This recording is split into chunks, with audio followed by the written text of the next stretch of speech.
Trotz die Einschränkungen hat sich dann ziemlich schnell festgestellt, dass Glas und seine Eigenschaften ziemlich wie Transparenz und die Struktur ziemlich genügend waren und auch meine Erwartungen übertroffen haben.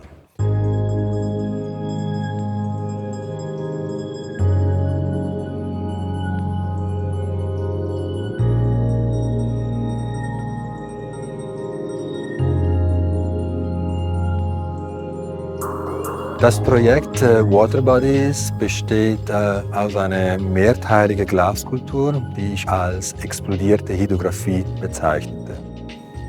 Jedes Glasstück hängt in diese 3 von 5 Lichthöfe des Hauses und assoziiert eine reduzierte Fragmente der Stadtgewässer.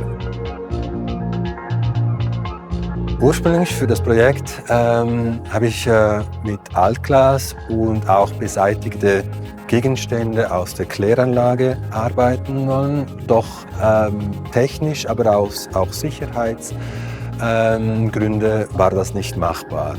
Die Farben zum Teil, die Entscheid dieser Farben sind eher aus einer Hommage an diesen Altglas, obwohl es auch dann wieder an die Grüntöne tatsächlich der Limmat, der Sihl und so weiter, diese Flüsse je nach Licht auch erinnern. Ich habe Glas ausgewählt, weil die Eigenschaften erinnert eben die Eigenschaften des Wassers. Und trotzdem ergibt sich auch eine gewisse Ambivalenz, weil es eben sehr nah ist, es ist doch nicht wie Wasser.